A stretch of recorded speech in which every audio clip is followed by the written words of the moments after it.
Stop the presses. 62 Shasta Compact has made its way outside, which means one thing. Something has moved inside. We are on lockdown on this trailer, much to my chagrin, but it's for a good cause. And I'm gonna show you what's going on.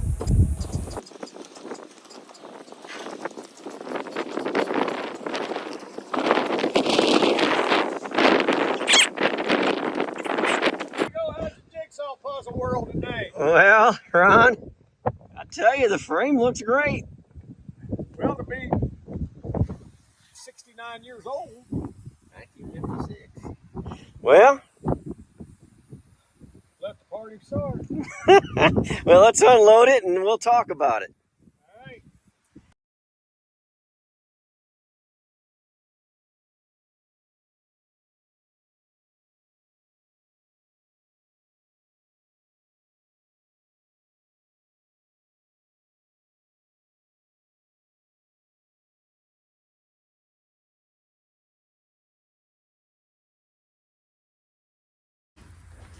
There's a lot going on here today. We're going to have to talk about this here in a minute. I just wanted you to kind of get a look at this. I'm sure it's been all kinds of double time, fast forward, but I wanted you to kind of see when a customer brings a project, kind of some of the stuff that we go through. But we'll talk to him in a minute.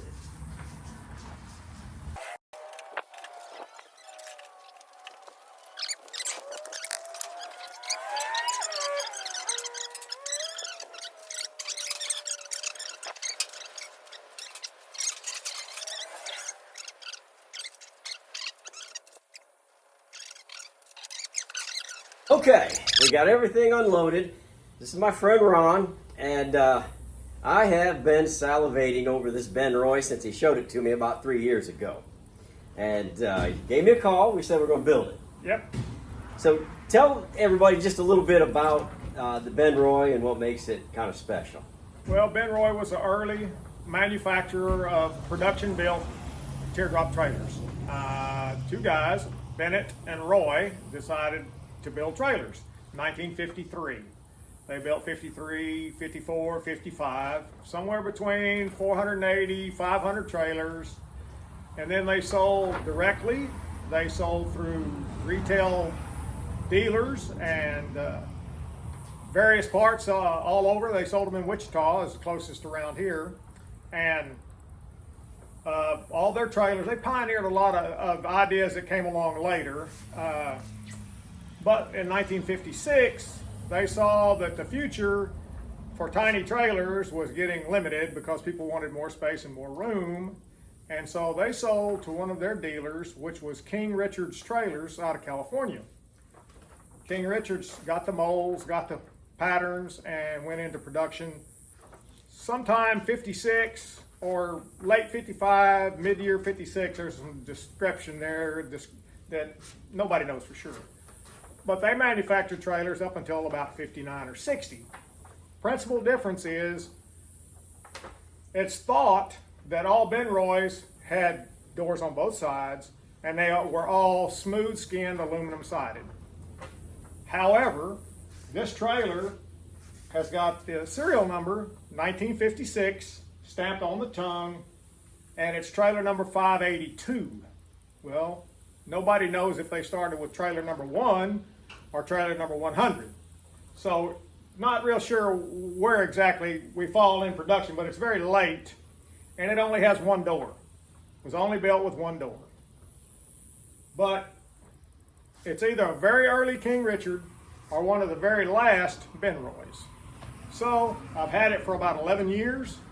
I bought it over in Tryon, Oklahoma, dilapidated, and a tree had fallen on it. And I'll give Rob some pictures of when I drug it home. But this past couple of weeks, I've been itching to get back to a teardrop, and so my vintage motorhome's in the shop, so I said, it's time to drag it out and get it done. And I called Rob and I said, I need a good carpenter that can help build a box. And he wasn't available, but I am, so I'm going to build it. We're going to make it happen, and we're going to try to make it happen pretty quickly. Yeah, I think so. We do have our templates, so that is good. You know, I've never built that kind of door, but there is plenty of expertise on the internet, so I'm not concerned about it. It's just kind of exciting that I've never done it, so a little apprehensive, but we'll get it. Let's talk about this guy right here. Okay. Ben Roy's had a kitchen in the back, typical teardrop fare, and in this is one of their differences. They had a metal insert, if you will, for the kitchen. And so instead of being all plywood, they built an aluminum, complete aluminum insert, so that you had fireproof, no wood exposed to the fire. And what they had was the sink. It had a 6-gallon holding tank for water. On this side over here underneath, they had a 2-burner stove that was sort of almost like a Coleman stove without a lid on it that was mounted. And underneath it had an ice box. And then in front of the sink, we had a pull that side up there. We had a fold-down table that when you parked, you raised it up and you had extra counter space. We're going to try to keep all these original features. And that's a cast iron porcelain sink. So there's the kitchen program. Couple of things just for me to remember, Ron. Are we going to try to keep this, or you want me to have Max Aluminum make us a new one? I can build a new one. I have access to a lathe and everything, Oh, okay. a brake and everything to build a new one. Okay. And we'll build a new one and shop for a sink and see if we can get one better. This one has a lot of rust spots in it. We're going to try to find a little bit nicer sink. And if not, we'll just clean it up and do what we can do. Because we're not going to do a concourse restoration, but we want it to look like the way it was originally built. We're going to do an upgrade on some finishes and a little bit of more lighting and such, but not going to have a water holding tank. But we're going to have a kitchen that looks like an original Ben Roy kitchen and a trailer that looks like the original Ben Roy trailer. So we had a faucet coming out here, it looks We had like, a faucet, right? yep. Okay. It had a little faucet and it had a pump, and you had a 6-gallon water tank that had an outside fill, and it was underneath the sink, between the sink and the stove, basically. So let's quickly talk some finishes. Max Aluminum does not have bare metal anymore. They do have the white that you see. Yep. And let me get this. I'll show you what else they have. It might be too fancy for you though. I don't know.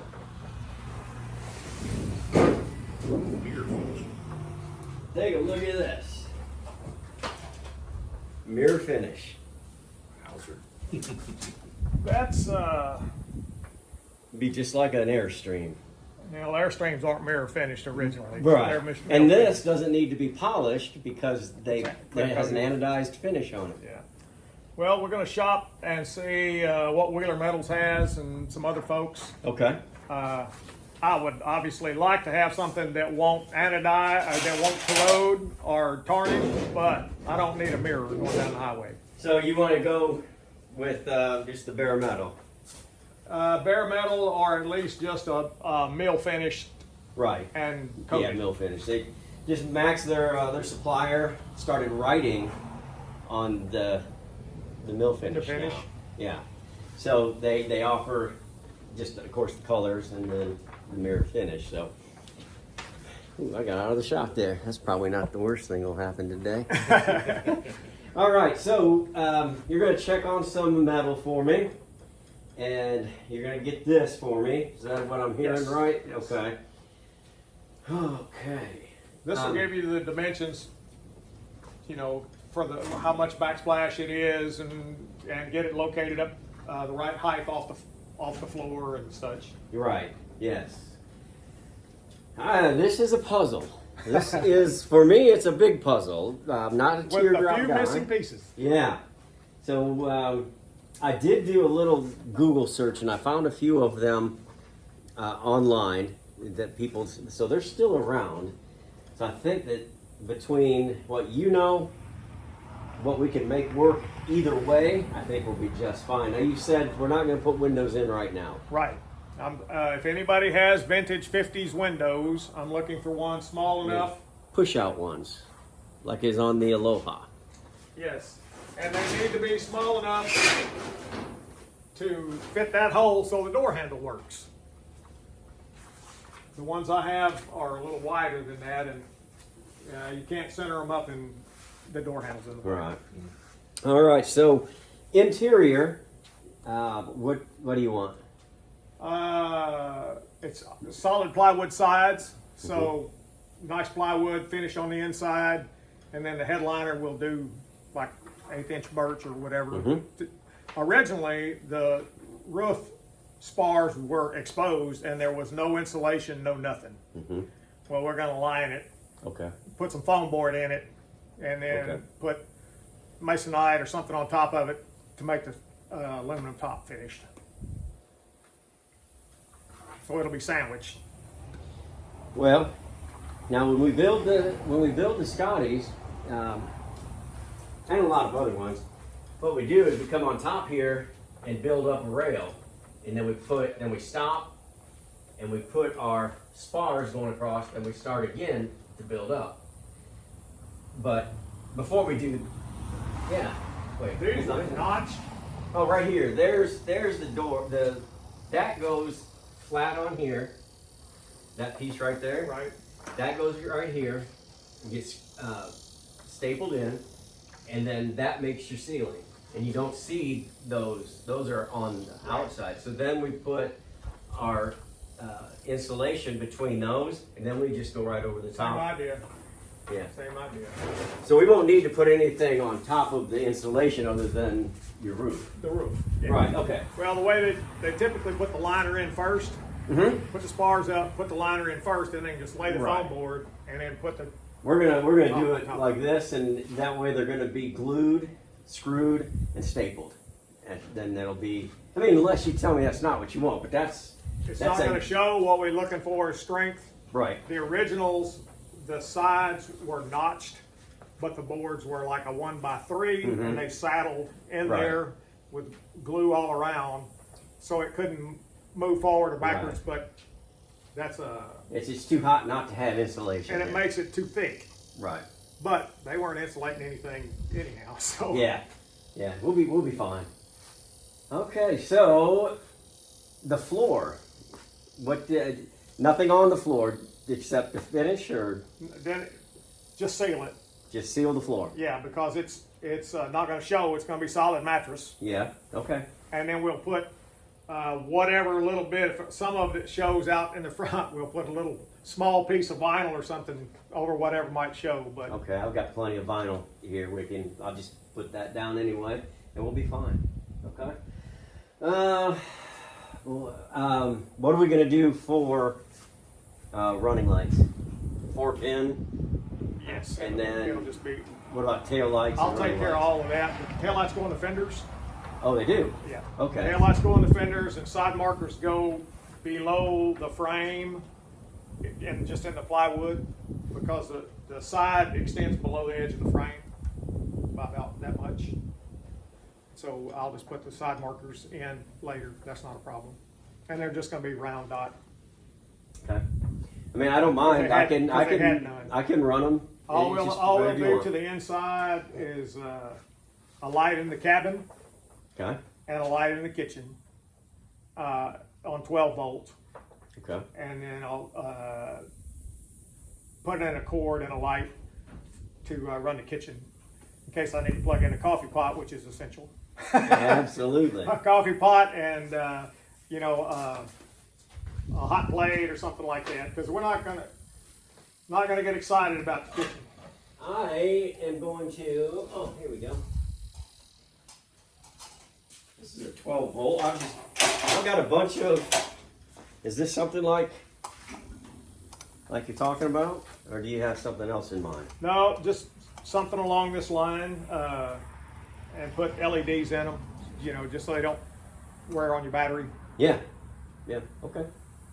But yeah, if you have a couple of these, I think I would want to put one towards the front and then one maybe towards the middle, just for something like two in that. the cabin, Yeah. and then I'll probably put a strip light in the kitchen, Okay. and it may be on the hatch actually, so that when you open the hatch, you flip the light Okay. on. All right. Well, I'll get these two in. I'm pretty sure I've got another one in there, and then I'll run. Do you want me to run the wire for this, or what do you want me to do? No, I'll figure that out because I can probably just put it all underneath the sink down here when I get ready to do it. Figure out exactly where I want to put it. Okay. And I'll put a socket in to run the extension cord, and then I'll put in, like I say, a couple of electrical outlets, and I'll have to kind of figure exactly where I want to put them. So I'm not running any electric. I'm going to have to run this though. Run the wires and run them into the kitchen below the counter. Okay. And I'll bring a fuse box and some stuff to tie all the 12 volt together, because I'll wound up putting a phone charger in it and some other stuff. Yeah. Okay. All right. And I'll keep you up to date on where I'm at, and then if you see, hey, I got to get over there and I've got to do this, I got to do that, then we could just make that happen as well. Yeah. It's gonna. I anticipate it's going to move very quickly. I'll probably spend most of my Saturdays and Sundays doing it. But, Well, I'll be going to Detroit area for the Tin Can Tourist Fall gathering, the 24th through the 28th or something. But other than that, I'll be around all next week, Okay. next weekend, whatever. But I'll still shoot you some pictures so that you Yep. can tell me, hey, stop there. I need this. I need that, and we And can of go course, from there. you know, I would like to seal the outside of the plywood before we get ready to put the skin on stuff. Seal the outside of it. I have some epoxy or something that's besides latex to seal the outside. Okay. I don't worry about the floor pan. A lot of people want to seal the floor pan, but if you do and it gets water, it never goes on through and it just rots. Okay. But just a marine grade plywood on the bottom, 1/2 inch, is plenty. Now the marine grade, does it off-put gases though? Not treated, just marine grade exterior glued plywood. Okay. Okay. Yeah, there's people get confused. Yes, I'm one of them. I don't want pre-treated because that green stuff is nasty. Yes, absolutely. All right, I thought this, because I know Ron and I've talked to him before, I thought that this might be something interesting to see what the process is when you bring something to me. This is a little bit different because Ron has exactly what he wants. And, you know, we normally don't have that. So he knows exactly what's happening. And he only wants me to take it to where I'm taking it. And then he's got things that he likes to do and he's going to do. And we normally don't do that.